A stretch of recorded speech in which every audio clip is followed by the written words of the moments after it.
Cutting from the Daily Graph, 8th of August. Pasted in Mina Murray's journal.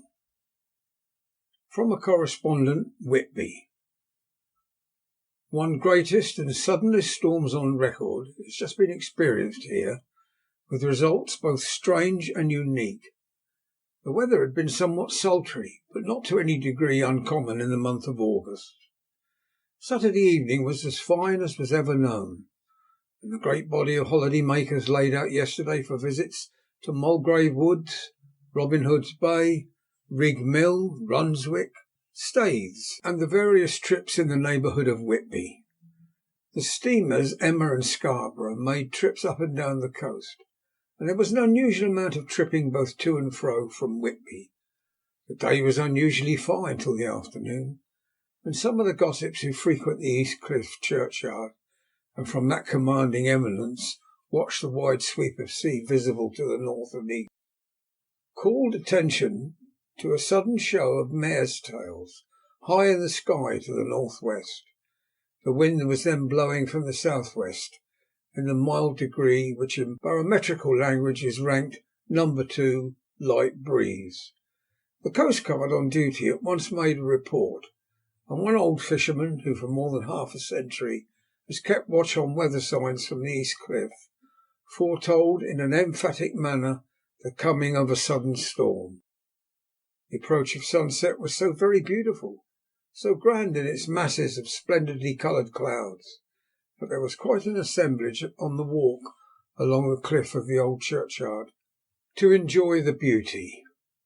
Before the sun dipped below the black mass of Kettle Ness, standing boldly athwart the western sky, its downward way was marked by myriad clouds of every sunset colour, flame purple, pink, green, violet, and all the tints of gold, with here and there masses not large but of seemingly absolute blackness, in all sorts of shapes, as well outlined as colossal silhouettes.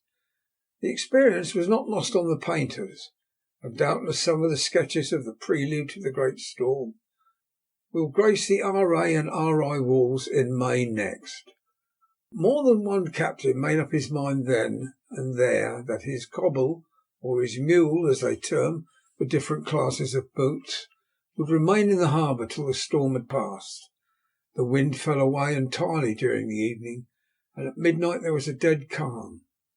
A sultry heat, and that prevailing intensity which on the approach of thunder affects persons of a sensitive nature. There were but few lights in sight at sea. Even the coasting steamers, which usually hug the shore so closely, kept well to seaward, and but a few fishing boats were in sight. The only sail noticeable was a foreign schooner, with all sails set, which was seemingly going westwards. The foolhardiness or ignorance of her officers was the prolific theme for comment while she remained in sight, and efforts were made to signal her to reduce sail in face of her danger. Before the night shut down she was seen with sails idly flapping as she gently rolled on the undulating swell of the sea, as idle as a painted ship upon a painted ocean. Shortly before 10 o'clock the stillness of the air grew quite oppressive, and the silence was so marked that the bleating of sheep inland or the barking of a dog in the town was distinctly heard, and the band on the pier with its lively French air was like a discord in the great harmony of nature's silence. A little after midnight came a strange sound from over the sea, and high overhead the air began to carry a strange, faint, hollow booming. Then without warning the tempest broke, with a rapidity which at the time seemed incredible, and even afterwards as impossible to realise. The whole aspect of nature at once became convulsed. The waves rose in growing fury, each overtopping its fellow, till in a very few minutes the lately glassy sea was like a roaring and devouring monster. White-crested waves beat madly on the level sands and rushed up the shelving cliffs. Others broke over the piers, and with their spume-swept lanterns of the lighthouses, which rise from the end of either pier of Whitby harbour, the wind roared like thunder, and blew with such a force that it was difficult, even the strong men kept their feet, or clung with grim grasp to the iron stanchions. It was found necessary to clear the entire piers from the mass of onlookers, or else the fatalities of the night would have been increased manifold. To add to the difficulties and dangers of the time, masses of sea fog came drifting inland, white wet clouds which swept by in ghostly fashion, so dank and damp and cold that it needed but little effort of imagination to think that the spirits of those lost at sea were touching their living brethren with clammy hands of death. And many a one shuddered as the wreaths of sea mist swept by. At times the mist cleared, and the sea for some distance could be seen in the glare of the lighting, which now came back thick and fast, followed by such sudden peals of thunder that the whole sky overhead seemed trembling under the shock of the footsteps of the storm. Some of the scenes thus revealed were of immeasurable grandeur and of absorbing interest, the sea running mountains high, through skywards with each wave mighty masses of white foam, which the tempest seemed to snatch at and whirl away into space, here and there a fishing boat with a rag of sail running madly for shelter before the blast, now and again the white wings of a storm-tossed sea-bird on the summit of the east cliff. The new searchlight was ready for experiment, but had not yet been tried. The officers in charge of it got into working order, and in the pauses of the inrushing mist swept with it the surface of the sea.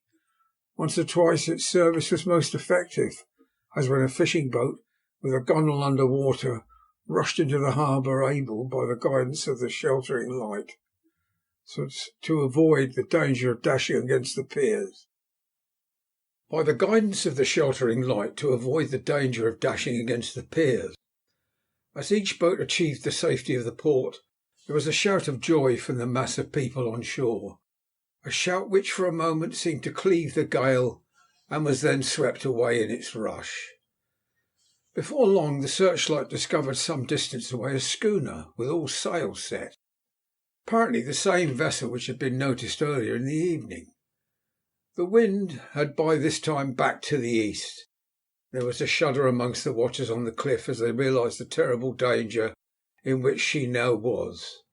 Between her and the port lay the great flat reef on which so many good ships have from time to time suffered, and with the wind blowing from its present quarter, it would be quite impossible that she should fetch the entrance of the harbour. It was now nearly the hour of high tide, but the waves were so great that in their troughs the shallows of the shore were almost visible, and the schooner, with all sails set, was rushing with such speed that, in the words of one old salt, she must fetch up somewhere, if it was only in hell. Then came another rush of sea fog, greater than any hitherto, a mass of dank mist which seemed to close on all things like a grey pall, and left available to men only the organ of hearing, for the roar of the tempest and the crash of the thunder and the booming of the mighty billows came through the damp oblivion even louder than before. The rays of the searchlight were kept fixed on the harbour mouth across the east pier, where the shock was expected, and men waited breathless.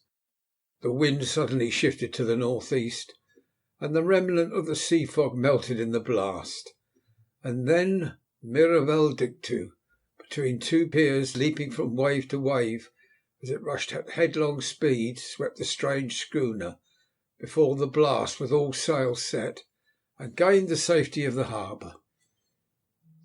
The searchlight followed her, and a shudder ran through all who saw her, for lashed to the helm was a corpse with drooping head, which swung horribly to and fro at each motion of the ship. No other form could be seen on deck at all. A great awe came on all as they realised that the ship, as if by a miracle, had found the harbour unsteered save by the hand of a dead man. However, all took place more quickly than it takes to write these words.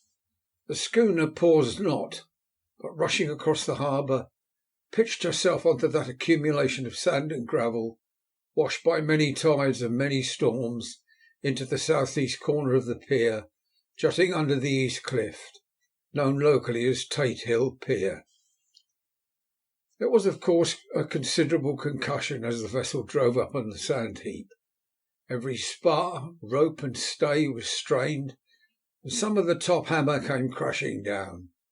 But strangest of all, the very instant the shore was touched, an immense dog sprang up on deck from below, as if shot up by the concussion, and running forward jumped from the bow onto the sand, making straight for the steep cliff where the churchyard hangs over the laneway to the east pier, so steeply that some of the flat tombstones, thruststeins, or through-stones as they call them in the Whitby vernacular, actually project over where the sustaining cliff is falling away. Disappeared into the darkness, which seemed intensified just beyond the focus of the searchlight. It so happened that there was no one at the moment on Tate Hill Pier. All those whose houses are in close proximity were either in bed or were out on the heights above. Thus the coastguard on duty on the eastern side of the harbour, who at once ran down to the little pier, was the first to climb on board. The men working the searchlight, after scouring the entrance of the harbour without seeing anything, then turned the light on the derelict and kept it there. The coastguard ran aft, and then when he came beside the wheel, bent over to examine it, and recoiled at once as though under some sudden emotion. This seemed to pique general curiosity, and quite a number of people began to run. It is a good way round from the West Cliff by the drawbridge to Tate Hill Pier, but your correspondent is a fairly good runner, and came well ahead of the crowd. When I arrived, however, I found already assembled on the pier a crowd, whom the coastguard and police refused to allow to come on board. By the courtesy of the chief boatman, I was, as your correspondent, permitted to climb on deck, and was one of a small group who saw the dead seaman whilst actually lashed to the wheel. It was no wonder that the coastguard was surprised, or even awed, for not often can such a sight have been seen. The man was simply fastened by his hands, tied one over the other to a spoke of the wheel. Between the inner hand and the wood was a crucifix, the set of beads on which it was fastened being both around wrists and wheel, and all kept fast by the binding cords. The poor fellow may have been seated at one time, but the flapping and buffeting of the sails had worked through the rudder of the wheel and dragged him to and fro, so that the cords which he was tied had cut the flesh to the bone. Accurate note was made of the state of things, and a doctor, Surgeon J.M. Caffin, of 33 East Elliot Place, who came immediately after me, declared after making an examination that the man must have been dead for quite 2 days. In his pocket was a bottle of carefully corked empty, save for a little roll of paper, which proved to be the addendum to the log. The coastguard said the man must have tied up his own hands, fastening the knots with his teeth.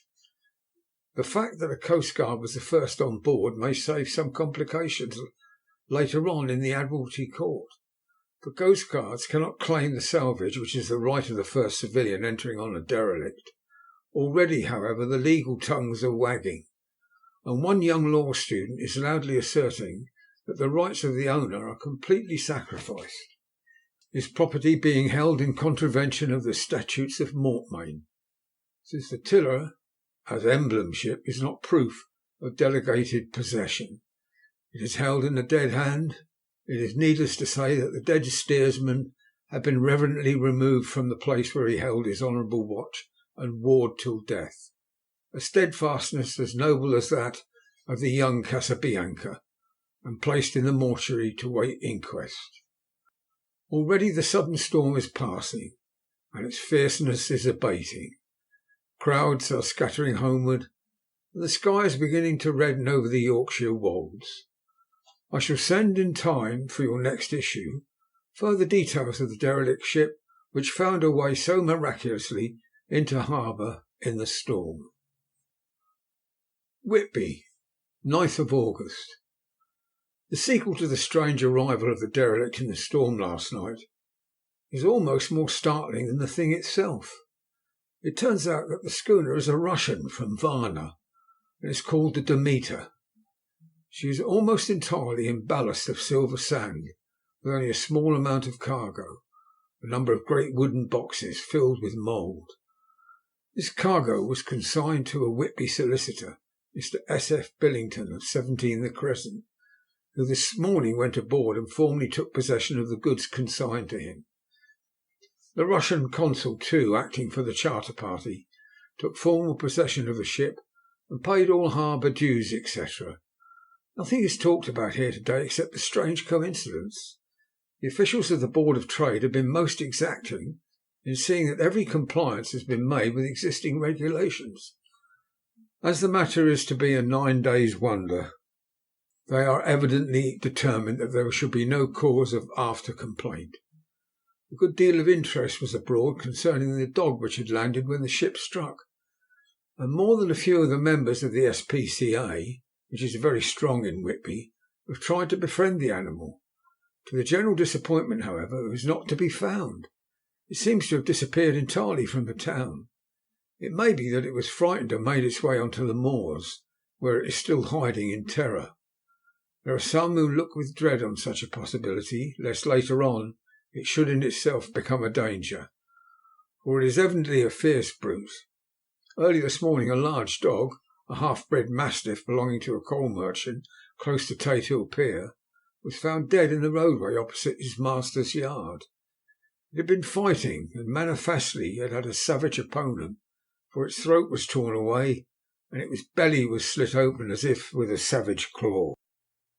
Later, by the kindness of the Board of Trade Inspector, I have been permitted to look over the logbook of the Demeter, which was in order up to within 3 days, but contained nothing of special interest, except as to facts of missing men.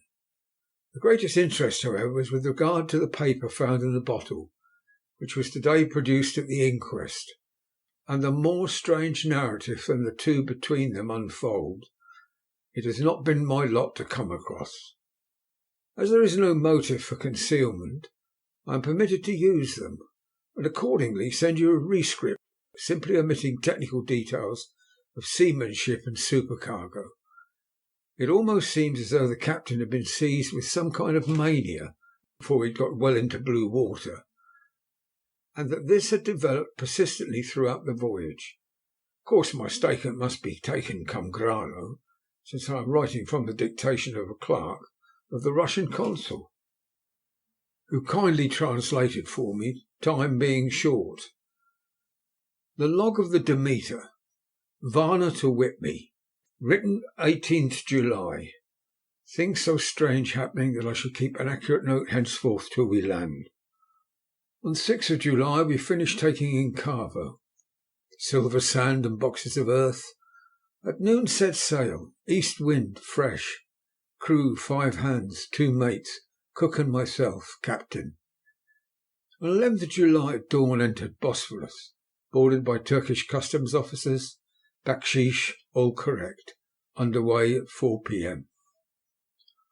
On 12th of July through Dardanelles, more custom officers, and a flagboat guarding squadron, baksheesh again.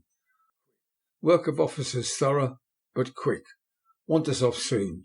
Dark, passed into archipelago. On 13th of July we passed Cape Matapan. Crew dissatisfied about something. Seemed scared, but would not speak out. On 14th of July, somewhat anxious about crew. Men all steady. Fellows who have sailed with me before. Mate could not make out what was wrong. They only told him there was something and crossed themselves. Mate lost temper with them that day and struck him. Expected a fierce quarrel, but all was quiet. On 16th July, mate reported in the morning that one of the crew, Petrovsky, was missing. Could not account for it. Took larboard watch 8 bells last night. Was relieved by Abumov. Did not go to bunk. Men more downcast than ever. All said they expected something of the kind, but would not say more than there was something aboard. Mate getting very impatient with them, feared some trouble ahead. On 17th of July, yesterday, one of the men, Olgarden, came to my cabin and in an awestruck way confided to me that he thought there was a strange man aboard the ship. He said that in his watch he had been sheltering behind the deckhouse as there was a rainstorm, when he saw a tall, thin man, who was not like any of the crew, come up the companionway and go along the deck forward and disappear. He followed cautiously, but when he had got to bows found no one, and the hatchways were all closed. He was in a panic of superstitious fear, and I am afraid the panic may spread. To allay it, I shall today search the entire ship carefully from stem to stern. Later in the day I got together the whole crew, told them, as they evidently thought there was someone in the ship, we would search from stem to stern. First the mate, angry, said it was folly to yield to such foolish ideas and would demoralise the men. Said he would engage to keep them out of trouble with the handspike. I let him take the helm while the rest began a thorough search. All keeping abreast with lanterns, we left no corner unsearched, and there were only the big wooden boxes. There were no odd corners where a man could hide. Men much relieved when search over, and went back to work cheerfully. First mate scowled, but said nothing. 22nd of July. Rough weather the last 3 days, and all hands busy with the sails. No time to be frightened. Men seem to have forgotten their dread. Mate cheerful again, and all on good terms. Praise men for work in bad weather. Past Gibraltar and out through straits. All well. 24th of July. There seems some doom over this ship. Already a hand short, and entering the Bay of Biscay with wild weather ahead. Yet last night another man lost. Disappeared. Like the first, he came off his watch and was not seen again. Men all in a panic of fear. Sent a round robin, asking to have double watch as they feared to be alone. Mate angry, fear there will be some trouble, as either he or the men will do some violence. 28th of July. Another tragedy. Had a single watch tonight, as crew too tired to double. When morning watch came on deck he could find no one except steersman. Raised an outcry and all came on deck. Thorough search, but no one found, and now without second mate and crew in a panic. Mate and I agreed to go armed henceforth and wait for any sign of cause. 30th of July. Last night rejoiced. We are nearing England. Weather fine, all sails set. Retired, worn out, slept soundly. Awakened by mate telling me that both men of the watch steersman are missing. Only self and mate and 2 hands left to work the ship. August the 1st. 2 days of fog and not a sail sighted. I'd hoped when in the English Channel to be able to signal for help or get in somewhere. Not having power to work sails, I have to run before the wind. Dare not lower, as could not raise them again. We seem to be drifting into some terrible doom. Mate now more demoralised than either of the men. His stronger nature seems to have worked inwardly against himself. Men are beyond fear, working stolidly and patiently with minds made up. They are Russian, he a Romanian. 2nd August, midnight. Woke up from a few minutes' sleep by hearing a cry, seemingly outside my port. I could see nothing in the fog. Rushed on deck and ran against the mate. Tells me he heard a cry and ran, but no sign of the man on watch. 1 more gone. Lord help us. Mate says we must be past the Straits of Dover.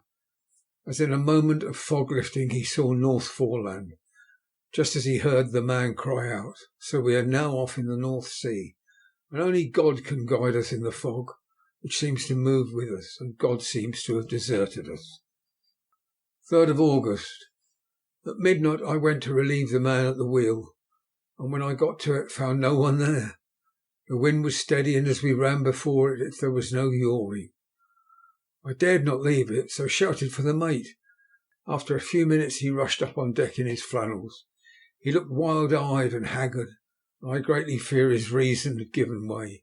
He came close to me and whispered hoarsely with his mouth to my ear, as though fearing the very air might hear. It is here. I know it now. On the watch last night I saw it, like a man, tall and thin and ghastly pale. It was in the bows looking out. I crept up behind it and gave it my knife, but the knife went through it, empty as the air. As he spoke he took his knife and drove it savagely into space. Then he went on, but it is here. and I'll find it. It is in the hold, perhaps in one of those boxes. I'll unscrew them one by one and see. You work the helm." And with a warning look and his finger on his lip, he went below. There was springing up a choppy wind, and I could not leave the helm. I saw him come out on deck again with a tool chest and a lantern, and go down the forward hatchway. He is mad, stark raving mad, and it is no use my trying to stop him. He can't hurt those big boxes, they are invoiced as clay, and to pull them about is as harmless a thing as he could do. So here I stay and mind the helm and write these notes. I can only trust in God and wait until the fog clears. Then if I can't steer into any harbour, with the wind that is, I shall cut down the sails and lie by and signal for help. It is nearly all over now, just as I was beginning to hope that the mate would come out calmer, for I heard him knocking away at something in the hold, and work is good for him. There came up the hatchway a sudden startled scream, which made my blood run cold, and up on the deck he came as if shot from a gun, a raging madman with his eyes rolling, his face convulsed with fear. "Save me, save me!" he cried. And then he looked round on the blanket of fog. His horror turned to despair, and in a steady voice he said, "You'd better come to, Captain, before it's too late. He is there. I know the secret now. The sea will save me from him, and that's all that is left." Before I could say a word or move forward to seize him, he sprang on the bulwark and deliberately threw himself into the sea. I suppose I know the secret too now. It was this madman who had got rid of the men one by one, and now he has followed them himself. God help me! How am I to account for all those horrors when I get to port? When I get to port, will that ever be? Still fog which the sunrise cannot pierce. I know there is a sunrise because I am a sailor. Why else I know not. I dared not go below, dared not leave the helm, so here all night I stayed, and in the dimness of the night I saw it. Him. God forgive me, but the mate was right to jump overboard. It was better to die like a man, to die like a sailor in blue water. No man can object. But I am captain, and I must not leave my ship. But I shall baffle this fiend or monster, for I shall tie my hands to the wheel when my strength begins to fail, and along with them I shall tie that which it, dare not touch. And then by good wind or foul I shall save my soul and my honour as a captain. I am growing weaker, and the night is coming on. If he can look me in the face again, I may not have time to act. If we are wrecked, maybe this bottle may be found, and those who find it may understand. If not, well, then all men shall know that I have been true to my trust. God and the Blessed Virgin and the saints help a poor ignorant soul trying to do his duty. Of course the verdict was an open one. There is no evidence to adduce, and whether or not the man himself committed the murders, there is now none to say. The folk here hold almost universally that the captain is simply a hero, and he is to be given a public funeral. Already it is arranged that his body is to be taken with a train of boats up the Esk for a piece, and then brought back to Tate Hill Pier and up the Abbey steps, for it is to be buried in the churchyard on the cliff. The owners of more than 100 boats have already given in their names as wishing to follow him to the grave.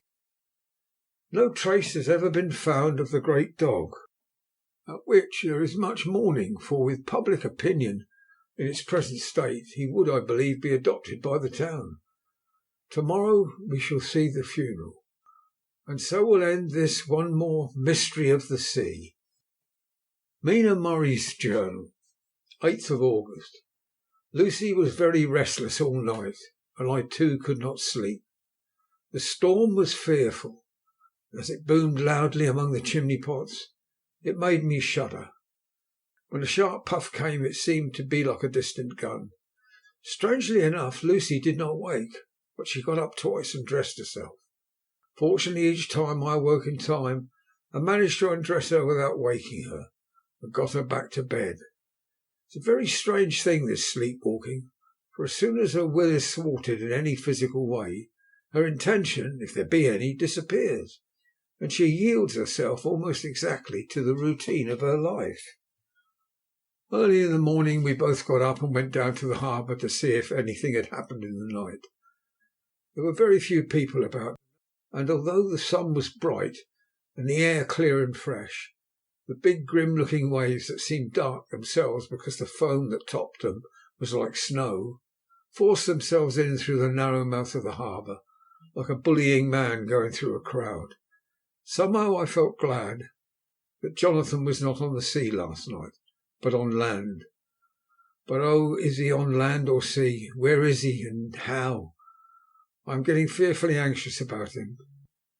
If I only knew what to do and could do anything. 10th of August. The funeral of the poor sea captain today was most touching. Every boat in the harbour seemed to be there, and the coffin was carried by captains all the way from Tathill Pier up to the churchyard. Lucy came with me, and we went early to our old seat, whilst a cortege of boats went up the river to the viaduct and came down again. We had a lovely view and saw the procession nearly all the way.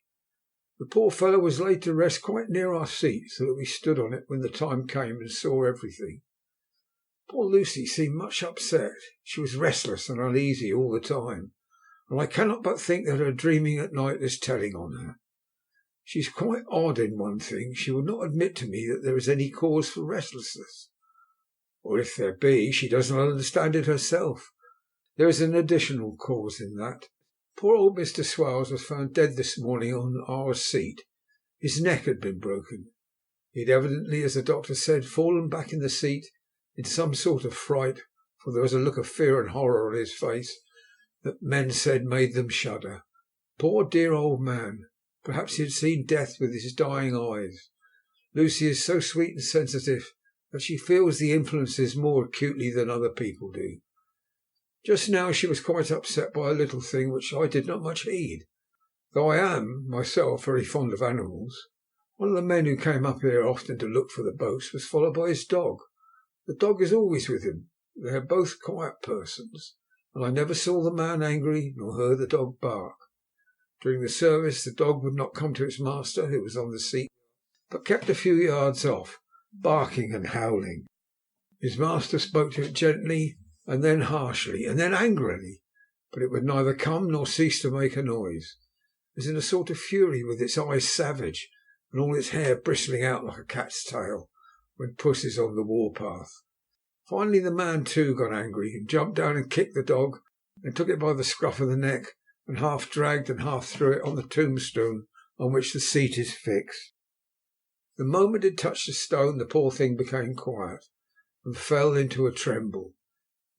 It did not try to get away, but crouched down, quivering and cowering, and was in such a pitiable state of terror, although I tried, though without effect, to comfort it. Lucy was full of pity too, but she did not attempt to touch the dog, but looked at it in an agonized sort of way. I greatly fear she is too supersensitive for nature to go through the world without trouble. She will be dreaming of this tonight, I am sure. The whole agglomeration of things. The ship steered into port by a dead man, his attitude tied to the wheel with a crucifix and beads, the touching funeral, the dog, now furious and now in terror, will afford material for her dreams. I think it would be best for her to go to bed tired out physically, so I shall take her for a long walk by the cliffs to Robin Hood's Bay and back. She ought not to have much inclination for sleep-walking then. End